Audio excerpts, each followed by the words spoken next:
I've been thinking a lot about what makes a place truly good to live in. My oldest son has decided to join me on this new adventure, and together we're trying to figure out where we might want to settle next. It sounds exciting, and it is, but also the more I think about it, the more I realize it's not an easy decision. When I ask myself what the best place to live really means, I realize it's more complicated than I first imagined. At my age, which I like to call my late old age, comfort, safety, and health matter much more than they used to. Reliable medical care is at the top of my list.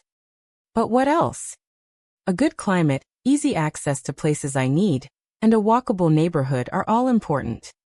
I love concerts, theater, movies, and good restaurants, but those are usually easy to find. There are so many other things that make a place feel right. Lately, I've been reading about different regions in Europe and South America. Right now, we're living in Paris, a city that almost everyone dreams of visiting. I see why Paris is beautiful, elegant, and full of life. But as much as I love it, I'm not sure it's where I want to grow older. And since I was born in Brazil, that's another place that always comes to mind. Still, after living away for so many years, I know it has changed a lot.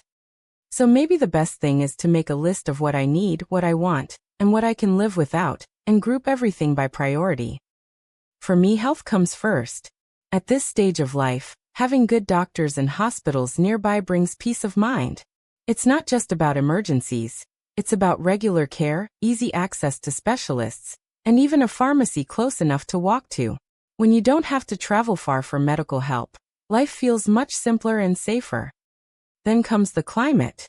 I've learned how much my mood and energy depend on the weather. I prefer mild temperatures, not too hot, not too cold, and plenty of sunshine. Sunlight lifts the spirit, and clean air makes every breath feel lighter. I like to live where nature is close by, where you can take a walk in the park or sit outside without discomfort. Speaking of walking, accessibility has become one of my top priorities. Being able to walk to a cafe, a small market, or the post office makes such a difference. It keeps life active and independent. I've noticed that some cities are designed better for that than others. Flat streets, benches along the way, and good public transportation make daily life much easier. Not having to rely on a car all the time feels freeing. Safety is another big one. It's hard to enjoy life if you don't feel safe going out for a stroll in the evening, or taking public transportation alone. I pay attention to how people interact in the streets, if they smile, if they help one another. A sense of community and trust says a lot about a place. Of course, culture adds joy to life. I love having access to concerts, theater, movies, and restaurants, but what truly matters is feeling that the place has a vibrant, curious spirit. Smaller towns often surprise me.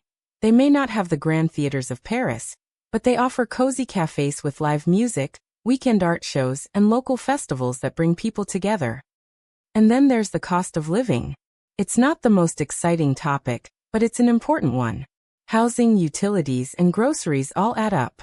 It's worth finding a place where living comfortably doesn't mean constant financial worry. Beyond all the practical things, though, there's something deeper, the feeling of belonging.